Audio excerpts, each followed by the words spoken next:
This isn't just a classroom, it's a window to the world, where videos and visuals teach me more than words ever could.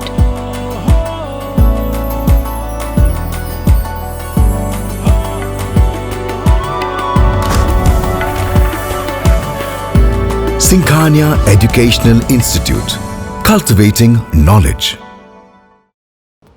नमस्कार, आप देखना शुरू कर चुके हैं आई India और मैं हूं डॉक्टर पंकज सिंह गौर। और आज आई इंडिया के स्टूडियो में खास मेहमान आए हैं, आप सभी का परिचय कराते हैं।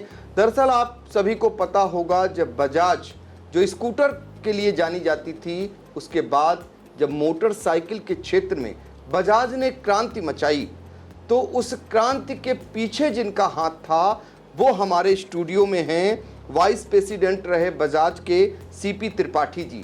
सर, आपका बहुत बहुत स्वागत है। धन्यवाद।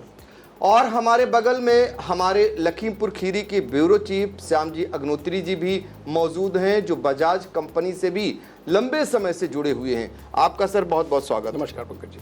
तो चलिए शुरुआत करते हैं, बजाज के उस दौर को जानने की कोशिश करते हैं कि जब भी आप बजाज के बारे में आपको याद होगा या पुराने ज़माने में आप जाते होंगे तो एक स्कूटर की जो है आपके सामने एक तस्वीर आती होगी जिसके लिए बजाज कंपनी जानी जाती थी।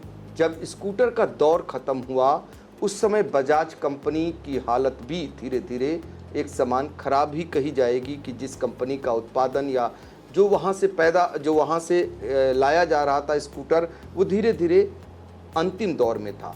ऐसे में मोटरसाइकिल की क्रांति आ चुकी थी, तो मोटरसाइकिल की क्रांति को बजाज ने जब लाने का काम किया तो वाइस प्रेसिडेंट के रूप में 1996 में सीपी त्रिपाठी जी को ये कमान जो है सौंपी गई। राजीव बजाज ने सौंपा और आर.के. जैन साहब ने सौंपा। तो सर, सीपी त्रिपाठी साहब, जब स्कूटर का दौर ख़त्म हुआ तो लगा कि अब बजाज फिर से मार्केट में उसी तेज़ी से आएगा आगे। ये एक बहुत बड़ा सत्य है कि जब मोटरसाइकिल्स आ गई, उनकी फ्यूल एफिशिएंसी अच्छी थी और वो एक ज़माना था जब होंडा आ गया, यहाँ सुजुकी आ गया, यामाहा भी आ रहा था एस्कॉर्ट्स के साथ में। तो बजाज का, चेतक का रिक्वायरमेंट मार्केट में कम होने लगा और ये चिंता का विषय था। लेकिन उस समय हमारे यंग, जो आज कल बजाज ऑटो के सर्वा हैं, श्री राजीव बजाज थे और एक मिस्टर आर.ए. जैन हुआ करते थे, जो हमारे एग्जीक्यूटिव डायरेक्टर थे और राजीव बजाज के साथ में बहुत घनिष्ठता से काम करते थे। तो उनका ये विचार था कि हमें मोटरसाइकिल की तरफ जाना चाहिए और कावासाकी के साथ हमने अंडरस्टैंडिंग की।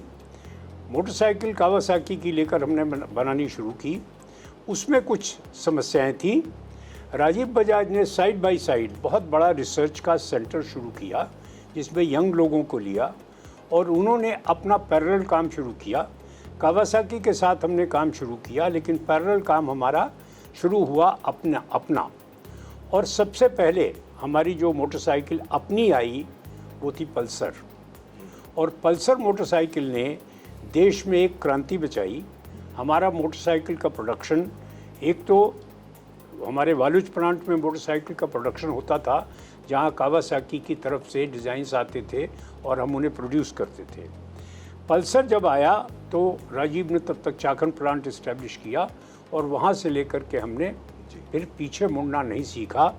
कई और नए नए प्रोडक्ट्स, नई नई इनोवेशंस, नई नई चीज़ें जो कि आज तक मोटरसाइकिल इंडस्ट्री में देखी नहीं गई थी, वो सामने लाए। तो इसका पूरा श्रेय जाता है राजीव बजाज को और उनके साथ जो उनके एडवाइज़र थे मिस्टर आर.ए. जैन। दूसरी बात ये, चेतक स्कूटर को बंद करना एक बहुत बड़ा पेनफुल डिसीजन था बजाज ऑटो के लिए जी। और हम चेतक स्कूटर धीरे धीरे सिमट कर 4000 से 5000 वॉल्यूम महीने का रह गया था। उसके लिए बहुत खर्चा होता था। तो मैंने व्यक्तिगत रूप से राजीव बजाज से बात की कि इतने से वॉल्यूम के लिए इतनी बड़ी पेंट शॉप चलाना, इतनी बड़ी हीट ट्रीटमेंट शॉप चलाना, गियर शॉप चलाना ठीक नहीं है, तो इस पर हमें डिसीजन लेना पड़ेगा। राहुल बजाज इमोशनली बहुत अटैच थे चेतक स्कूटर के साथ। वो इससे सहमत नहीं थे, लेकिन इकोनॉमिक्स सब कुछ देखते हुए अल्टीमेटली उन्होंने राजीव से कहा कि तुम जो करना चाहते हो करो, मैं हाँ नहीं करूँगा, लेकिन तुम जो करोगे उसको मना भी नहीं करूँगा। तो इस तरह हमने बहुत पेनफुल डिसीजन लिया चेतक को बंद करने का, लेकिन चेतक हमारे दिल में रहा और आज इलेक्ट्रिक व्हीकल चेतक के रूप में दोबारा सामने आया है। चेतक टेक्नोलॉजीज़ करके एक कंपनी हमने बनाई है जिसमें इलेक्ट्रिक व्हीकल्स के लिए फंडामेंटल रिसर्च का काम चल रहा है।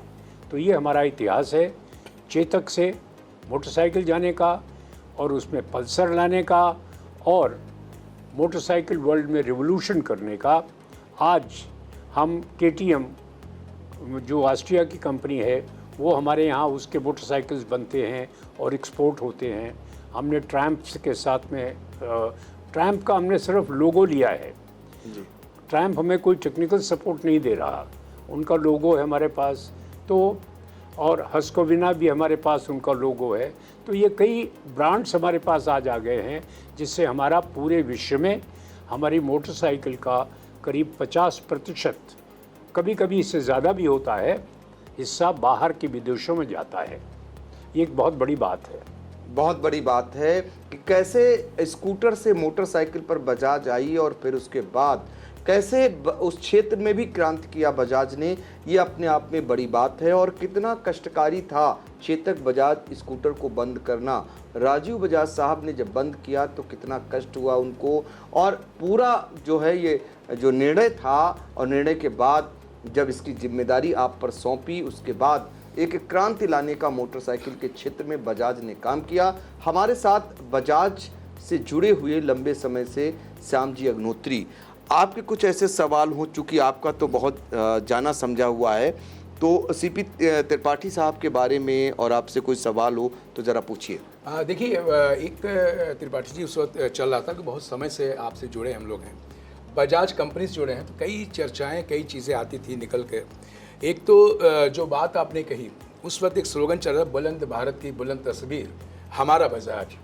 उस वक्त का जो पेपर्स और न्यूज़ और हम लोग की जो बातें चल रही थी कि जो डिसीज़न लिया गया राहुल बजाज जी के कारण कि बहुत कठिन था चेतक को बंद करना। दो चीज़ें आपसे पूछना चाह रहे हैं। एक तो जो हमने आप पे जो अध्ययन किया आने से पहले, उसमें पता लगी राहुल बजाज जी आपको बहुत ही ज़्यादा मानते थे और उनकी एक गुड लिस्ट में एक वफादार, ईमानदार और एक बहुत कर्मठ, जो जुझारू और भावनात्मक रूप से और टेक्नोलॉजी के रूप से वो आपको बहुत देखते थे। और उनकी एक बुक्स जो बाद में निकली उसको भी मैंने पढ़ा है, जिसमें जिक्र आपका ही उन्होंने एक मित्रवत आपको सपोर्टर और कंपनी के लिए वफादार एक व्यक्तित्व का उन्होंने वर्णन किया है। हमारा आपसे प्रश्न ये है कि जब उस वक्त चेतक गाड़ी बंद हो रही थी और ये डिसीजन हो रहा था, उस वक्त क्या उनके राहुल बजाज के इमोशंस थे? और यहाँ तक हमें ये भी पता लगा है कि जब आखिरी स्कूटर चेतक निकला है, वो आखिरी चेतक स्कूटर ने विद सर्टिफिकेट आपको गिफ्ट किया है। तो इस बातों में आज चूँकि आप खुद इंडिया के स्टूडियो पे मौजूद हैं, तो ये पेपर में छपा चीज़ें आई लोगों ने, लेकिन आज आप खुद यहाँ पे मौजूद हैं इंडिया के स्टूडियो। बताइए इनमें क्या सत्यता थी और क्या वो चेतक आपको गिफ्ट किया गया लास्ट वाला, और क्या राहुल बजाज जी जो आपको मानते उनके कैसे आज वो नहीं है पद्मश्री हमारे बीच में, क्या उनके लम्हे आपके साथ जो गुजरे हैं इंडस्ट्रीज़ में? उस वक्त का दौर था मनमोहन सिंह की गवर्नमेंट, बहुत उतार चढ़ाव, तो क्या था, थोड़ा हमारे दर्शकों को थोड़ा बताएंगे आप? देखिए ऐसा है, मैं जब बजाज में आया 96 में, तो मेरा राहुल जी से संबंध था, लेकिन मेरा ज़्यादा इंटरफेस राजीव बजाज और आर्य जैन से था और उनसे मिलकर हम ज़्यादा काम करते थे। बहुत से परिवर्तन हुए, ख़ास तौर से मैनेजमेंट में, प्रोडक्टिविटी में, वहाँ पर मेरा व्यक्तिगत योगदान बहुत रहा। लेबर को रिड्यूस करने में, जहाँ हमारी बारूद प्लांट में संख्या 12,000 की होती थी, उसको 4,000 पर लाने में और उतनी ही प्रोडक्शन देने में, उतनी ही इफ़िशिएंसी करने में काफ़ी मेरा योगदान रहा। और कुछ ऐसे निर्णय हुए बजाज में जो कि VRS हमने वर्कर्स को दिया जी रिड्यूस करने के लिए, ऐसा VRS आज तक देश में किसी ने नहीं दिया है। और उस वीआरएस में हमने जी कामगार को जो एक मुश्त पैसा मिलता है वो दिया, साथ के साथ 10 वर्ष तक उसके घर में उसके बच्चे और बीवी सड़क पर नहीं जाएं, उसके घर चूल्हा जलता रहे, इसकी गारंटी हमने की। और उसको व्यक्ति को 10,000 रुपया महीना हमने 10 साल तक के लिए दिया। और ये वीआरएस अपने आप में अनूठा था। इसकी चर्चा इंडस्ट्रियल क्षेत्रों में हुई है, ह्यूमन रिसोर्स डेवलपमेंट जहाँ है वहाँ हुई है। तो ये सब कुछ हुआ, इस तरह से हुआ। राहुल बजाज के बहुत क्लोज मैं लेटर पार्ट में गया हूँ, जब ये लेबर के इश्यूज़ हम अखूटी प्लांट के, मैंने ज्वाइन बजाज ऑटो को किया था वालुज में, औरंगाबाद में, लेकिन फिर मैंने उनके सभी प्लांट्स को देखा है। मैं सभी प्लांट्स का हेड रहा हूँ, हेड ऑफ ऑपरेशंस रहा हूँ। उस टाइम में मेरा राहुल बजाज से मिलना जुलना हुआ, बातचीत हुई, और उन्होंने अल्टीमेटली मेरे से एक शब्द कहे थे कि आपने मेरा परिवार ज्वाइन कर लिया है। और ये मेरे लिए बहुत बड़ी बात थी। जब कुछ ऐसा चर्चा हुई थी जिसमें किसी ने उनसे कहा कि त्रिपाठी जी भी आपको पसंद नहीं करते हैं, तब उन्होंने मेरे से पूछा क्या तुम मुझे पसंद नहीं करते हो? तो मैंने कहा आपको किसने कहा? बोले ये प्रश्न नहीं पूछो, ये बताओ कि तुम्हारा क्या भावना है। मैं अब जब से मिलता हूँ आपसे, तो जब मैं बाहर जाता हूँ तो मुझे बहुत उत्साह नहीं रहता।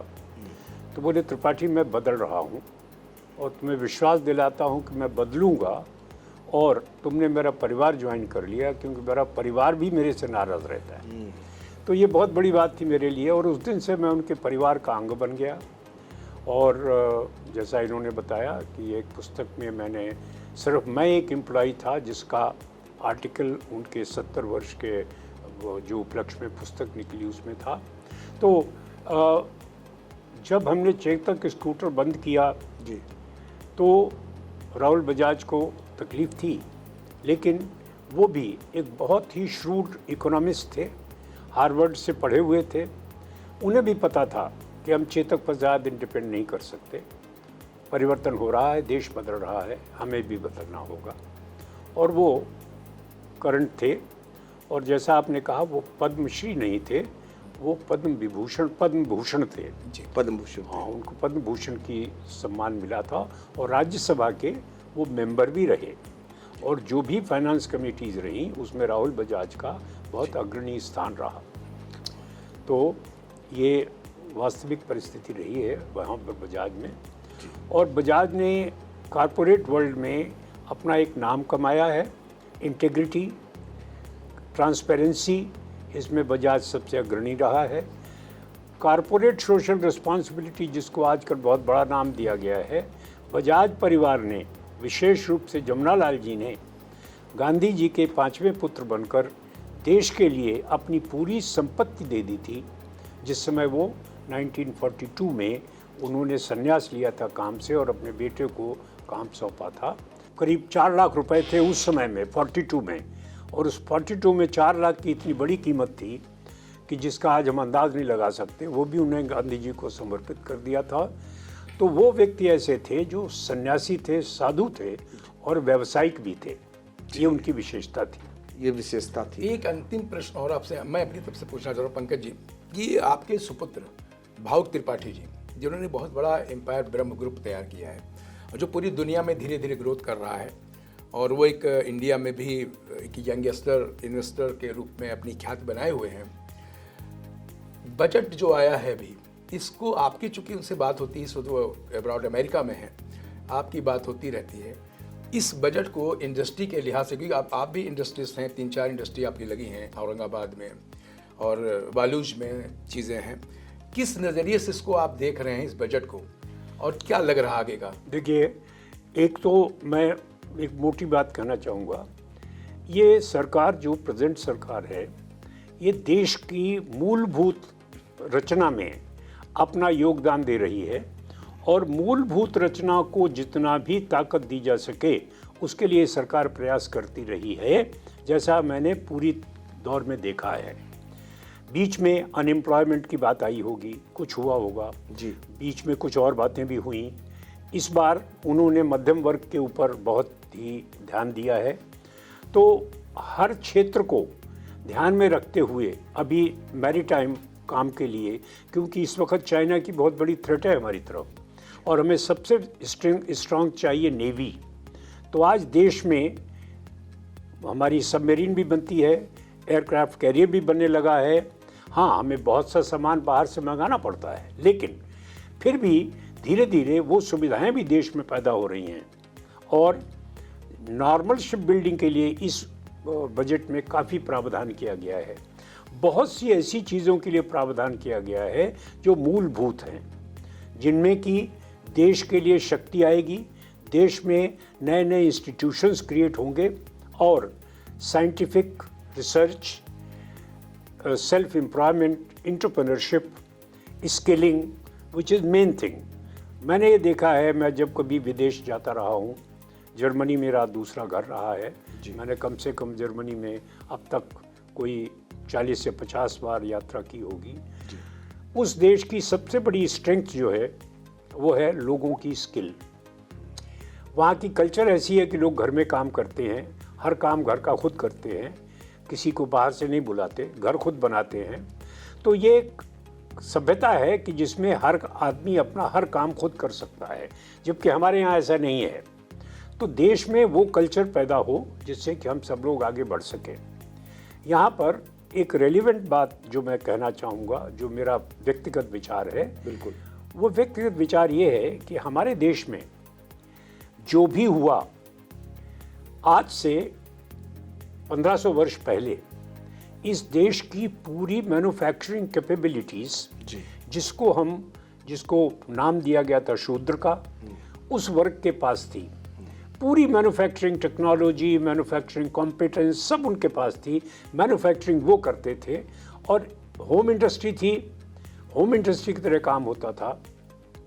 धीरे धीरे हमने टेक्नोलॉजिकल चेंजेस नहीं किए और हमारी टेक्नोलॉजी स्टेगनेंट हुई। जब बाहर से लोग आए तो उनकी टेक्नोलॉजी स्ट्रांग होने से हमारे लोग काम नहीं रहा, लोग इधर उधर भटकने लग गए, कन्वर्शंस हुए, लोगों को गरीबी में जाना पड़ा और गरीबों ने खेतों में काम किया, गरीबी में काम किया। ये सब जो हुआ ये हमारा टेक्नोलॉजी में पीछे रहने से हुआ। आज सरकार का सबसे बड़ा उद्देश्य है कि हम टेक्नोलॉजी में आगे जाएं। मेड इन इंडिया, भारत में निर्माण, आत्मनिर्भर भारत, ये सब उस दिशा के काम हैं। तो मैं ऐसा मानता हूँ कि इंडस्ट्री के लिए कोई विशेष चेंजेस नहीं हुए, लेकिन इलेक्ट्रिकल रिसर्च को, इलेक्ट्रिकल व्हीकल के लिए, बैटरी बनाने के लिए, चार्जिंग इक्विपमेंट के लिए, उसके लिए बहुत अच्छे प्रावधान इस बजट में किए गए हैं जो फ्यूचरिस्टिक है। और भारत देश पहला देश है जो हाइड्रोजन के ऊपर काम कर रहा है, क्योंकि फ्यूचर हाइड्रोजन है, फ्यूचर इलेक्ट्रिक व्हीकल भी नहीं है, ये मिड गैप अरेंजमेंट है। फिर उन्होंने न्यूक्लियर रिएक्टर्स लगाने के लिए बहुत बड़ा 200 100 न्यूक्लियर रिएक्टर्स लगाने का प्रावधान किया गया है। इलेक्ट्रिसिटी में हम कोयले पर निर्भर नहीं रहें, उसका प्रावधान किया गया है। और भारत देश में बहुत अच्छी रिसर्च चल रही है कि हम छोटे रिएक्टर्स बना सकें, 500 मेगावाट, 1000 मेगावाट, ऐसे रिएक्टर्स बना सकें जो कई जगह पर लग सकें और जिनसे पब्लिक को रेडिएशन का बहुत बड़ा कोई डेंजर ना हो।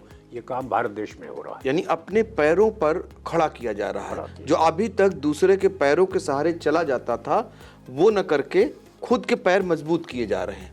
ये है बजट की खासियत जो मोदी सरकार की, उसका जिक्र कर रहे थे। चूँकि बड़े जो है उद्यमी हैं, ऐसे में एक बजट की प्रतिक्रिया लेना भी बहुत आवश्यक था। और आपसे बेहतर कौन जान सकता है, आप भारत ही नहीं कई देशों में भ्रमणशील रहे हैं, बजाज जैसी कंपनी में वाइस प्रेसिडेंट रहे हैं। इसके अलावा अपनी भी खुद की कंपनियां आप संचालित करते हैं, आपके बेटे भी बड़ी कंपनियों को संचालित कर रहे हैं। तो वो बता रहे थे कि कैसे मोदी सरकार ने जो हमारे यहाँ उत्पादन होने वाली चीज़ें थीं, उनमें कैसे उनको बेहतर बनाने का काम किया है। अभी तक बाहर से लोग आते थे, अब खुद भारत देश में ही बहुत सारी चीज़ें यहीं से उत्पादित होंगी और यहीं से उसका विकास होगा, यानी भारत अपने पैरों पर खड़ा होगा। एक मेरा सवाल ये आपसे रह जा रहा था कि जब बजाज कंपनी मोटरसाइकिल की दिशा में आई तो निश्चित तौर पर आपका मुकाबला हीरो होंडा जैसी कंपनी से था। जो पहले से थोड़ा स्थापित थी, तो उसका मुकाबला करने में आपको कितना संघर्ष करना पड़ा और फिर कैसे आप उससे मुकाबला करके एक माना जा सकता है कि बराबरी की दिशा में आ गए आप लोग? देखिए, जहाँ तक वॉल्यूम का सवाल है, वॉल्यूम में हम हीरो होंडा के बराबर नहीं आ पाए जी, और हमारी वो होड़ भी नहीं रही जी, हमारा ये था कि हम अपनी प्रोडक्ट को किस तरह से स्ट्रेंथन करें जिससे कि हमारी वॉल्यूम के साथ प्रॉफिटेबिलिटी भी रहे। वॉल्यूम सिर्फ एक टारगेट नहीं था, प्रॉफिटेबिलिटी भी टारगेट थी, शेयर होल्डर वैल्यू भी टारगेट थी, और उसमें हम बहुत अधिक सफल रहे, क्योंकि मिस्टर राजीव बजाज का जो मानना था कि अभी हम कम्यूटर साइकिल में आए हैं। मोटरसाइकिल सेगमेंट भी 3-4 सेगमेंट्स में डिवाइडेड है। स्पोर्ट्स है जिसमें लोग यंगस्टर्स जाना चाहते हैं, हाई स्पीड चाहिए, स्टाइलिश बाइक चाहिए। कम्यूटर सेगमेंट वो है कि जिसमें आदमी, साधारण व्यक्ति अपने ऑफिस जाना, फैमिली को लेकर जाना, कम्यूटर सेगमेंट है। तो इन सेगमेंट्स में डिवाइडेड है। तो हम कम्यूटर सेगमेंट से निकलने की हमेशा कोशिश करते रहे और हम हमेशा एक एक्साइटमेंट देना चाहते थे कस्टमर को, वो हमने दिया। चाहे हमने 4 वाल्व्स लगाए हों इंजन में, वो हमारा अपना रिसर्च था। स्पार्क प्लग 2 लगाए हों, वो हमारा रिसर्च था। इससे हमारी प्रोडक्टिविटी बढ़ी, फ्यूल एफिशिएंसी बढ़ी और लोगों में एक्साइटमेंट आया। जी, पल्सर मोटरसाइकिल स्पोर्टी थी। जी, जी, बहुत लोगों ने उसको पसंद किया, बहुत ख़रीदा गया उसको। तो ये हमारा एक ध्येय था। मैंने भी रखा, नंबर में ध्येय नहीं था। मैंने भी एक रखा। चीज़ और आपने जब यह जिक्र किया, नंबर में ध्येय नहीं था, प्रॉफिटमेंट भी था। एक राहुल बजाज जी का इंटरव्यू है, जो प्रॉफिट ग्रोइंग कंपनी बहुत ज़बरदस्त हमेशा रही है, और जब इनकी बैलेंस शीट देखिए तो बजाज बैलेंस शीट में प्रॉफिट और जो रेवेन्यू है बहुत हैवी दिखता है। तो एक बार प्रश्न किया एक रिपोर्टर्स ने, पंकज जी जैसे नहीं, कि आप पास इतना प्रॉफिट हो, आप इतना ग्रो कर रहे हैं इंडिया में, आपका एक नाम है पूरी दुनिया में बजाज लिमिटेड का, क्यों ना आप उस वक्त मारुति सुजुकी यहाँ पे थी, तो क्यों नहीं आप 4 व्हीलर भी एक लगा रहे हैं इंडस्ट्री, और उसको भी आप यहाँ बढ़ाइए। उस वक्त का स्टेटमेंट कुछ आपके दिमाग में उन्होंने एक जवाब दिया था। देखिए, ऐसा है, हर व्यक्ति की, हर ऑर्गेनाइजेशंस की कोर स्ट्रेंथ होती है। जी बिल्कुल, हमारी कोर स्ट्रेंथ है मोटरसाइकिल में, और हमने अपना रिसर्च और डेवलपमेंट उसी डायरेक्शन में डाला। हर एक व्यक्ति, टाटा ने ट्राई किया कार में आने के लिए, उनकी बहुत फेल्योर्स हुई पहले। बिल्कुल बिल्कुल। तो निश एरिया आदमी को छोड़कर दूसरे एरिया में जंप करना एक बहुत बड़ी रिस्क होती। कुछ लोग रिस्क लेते हैं जिनके पास मसल है। आज अगर जैगुआर को न खरीदा होता टाटा ने, और उनकी इंजीनियरिंग में जैगुआर की पूरी सपोर्ट ना आई होती, तो टाटा आज मोटर कार इंडस्ट्री से बाहर गया होता। फेल हो चुके थे। ऐसा मेरा अनुमान है। बिल्कुल।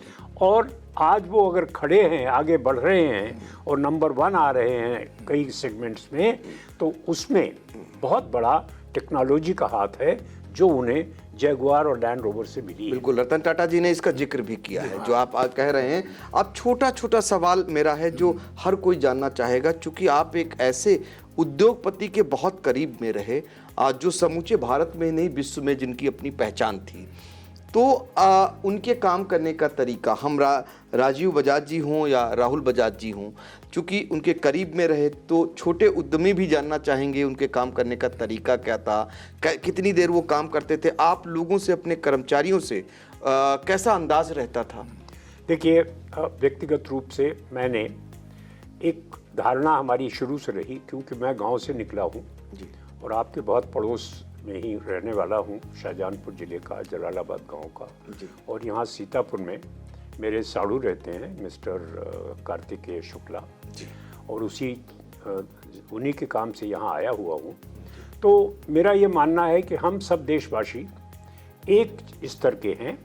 मैं अगर वाइस प्रेसिडेंट की कुर्सी पे बैठा हूँ तो मेरा कोई न कोई रिश्तेदार, कोई न कोई दोस्त कहीं न कहीं चपरासी का काम भी इस देश में कर रहा होगा। बहुत बड़ी मानता है। और क्या? और ये मानकर मैंने कभी भी कामगार को एक हेय दृष्टि से नहीं देखा, जो कि इंडस्ट्री में देखा जाता रहा, और ये हमारी सबसे बड़ी भूल हुई। मेरा ये मानना था कि ब्रिटिश ज़माने में उनका फोरमैन आता था और वो कामगारों को हंटर लेके चला के काम कराता था। वो टेंडेंसी हमारे देश में चलती रही। मुझे सफलता कामगारों से डील करने में इसलिए मिली कि अगर कोई कामगार मेरे ऑफिस के बाहर आता तो मेरे सभी को इंस्ट्रक्शन थी कि दुनिया का और सब काम रुकेगा, कामगार मेरे का वजह से 1 मिनट के लिए खड़ा नहीं रहेगा। और अगर कोई भी आता, मेरी बड़ी मीटिंग भी चल रही होती, तो मैं बाहर आकर उसका काम अटेंड करता, फिर अंदर जाके मीटिंग ज्वाइन करता था। तो इससे कामगारों में एक भावना आ गई कि हम सब एक हैं। बिल्कुल। और फिर उन्होंने एक होकर जिम्मेदारी से काम किया। और आज मैं गर्व के साथ कह सकता हूँ कि मैंने वो कंपनी में काम खड़ा किया कि जो विश्व स्तर का था। आज कावासाकी के लोग आकर हमें कह के गए कि आप लोग हमसे अच्छे हो गए हो।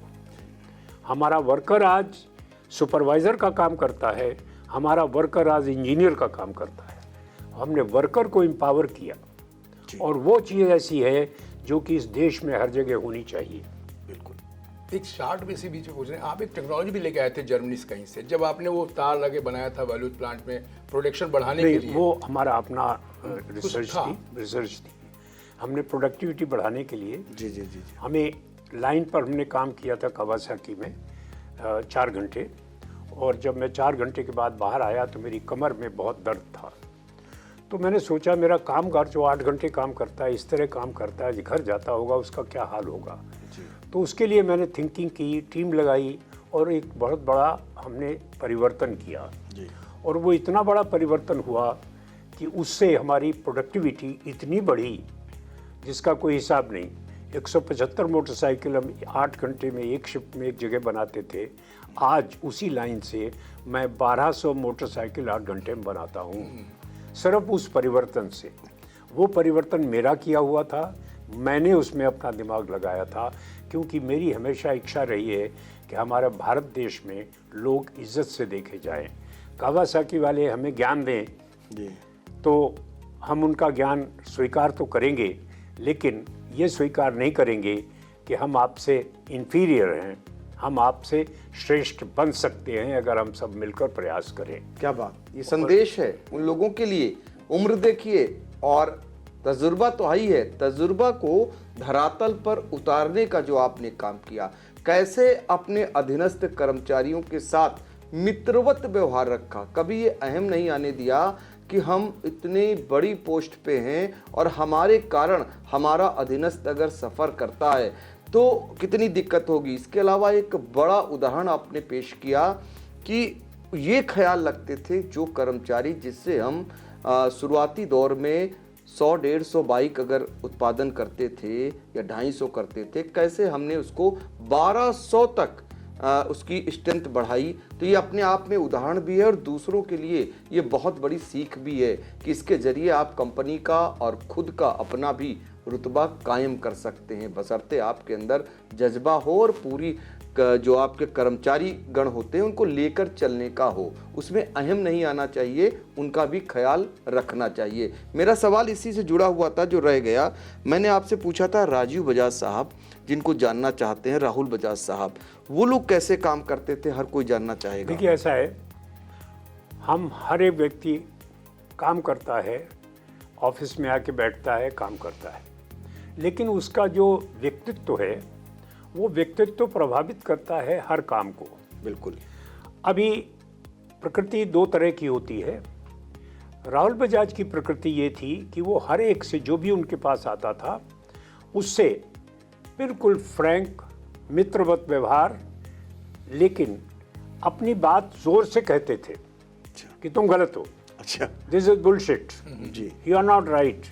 लेकिन अगर आप अपनी बात उनको समझाते रहें तो वो एंड में आपसे एग्री करेंगे और जो भी आपने उनको कहा है उसको कभी दिल पे नहीं लेते थे।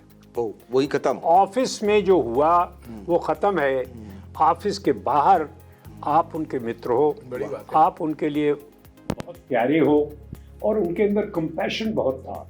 हर व्यक्ति जो उनसे जुड़ा उसके बारे में वो ध्यान रखते थे। छोटी सी बात आपको बताता हूँ जी, वर्धा उनका जन्म स्थान था। वर्धा वो हर साल जाया करते थे। एक डॉक्टर वहाँ उल्लास जाजू करके हैं जो बहुत ही सोशल काम करते हैं। उल्लास जाजू को स्कूटर का एक्सीडेंट हुआ उनका फ्रैक्चर हुआ। उल्लास जाजू से मेरा कोई संबंध नहीं था। मैं ऑफिस में गया तो मेरे रिश्ते पार्टी तुम्हें पता है उल्लास जाजू का फ्रैक्चर हो गया। अब देखिए उनके माइंड में, इतने बड़े आदमी के माइंड में ये बात कितनी हैवी थी कि एक व्यक्ति जिसका वो ध्यान रखते हैं उसका एक्सीडेंट हुआ है। मैं जैसे ही गया उन्होंने मुझे ये बताया। मैं बाहर आके सोच रहा था कि ये उन्होंने मुझसे क्यों कहा।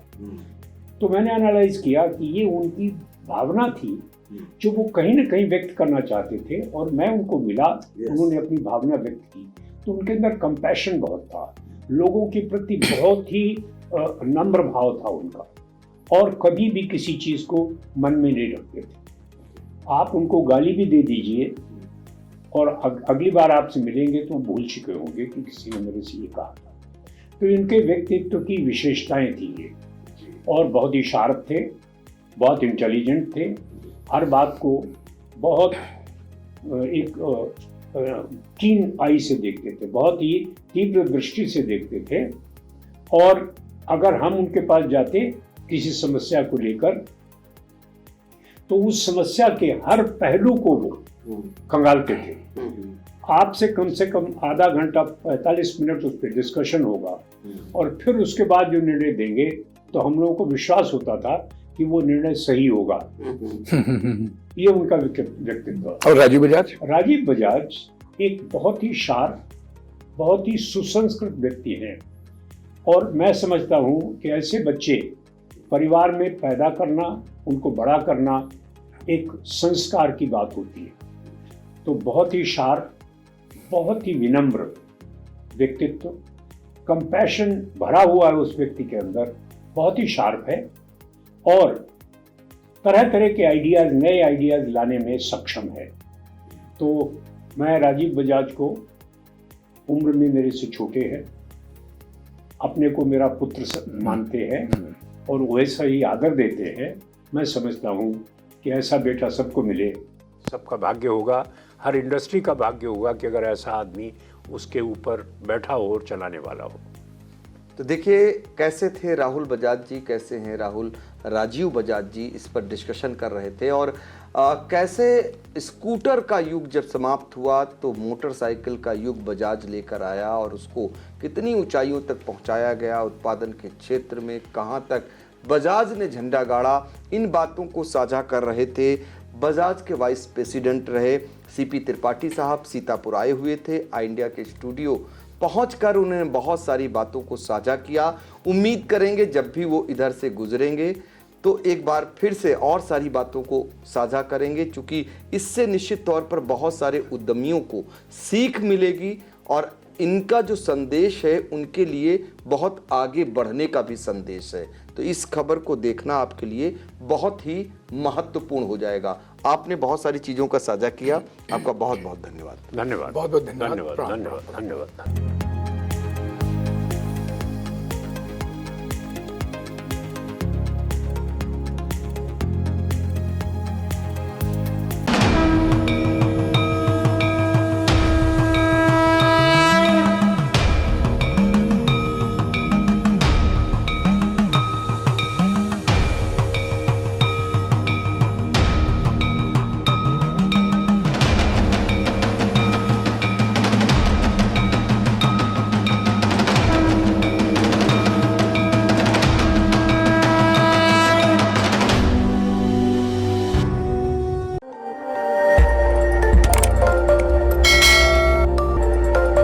खबर आपकी, नजर हमारी। देखते रहिए आई इंडिया।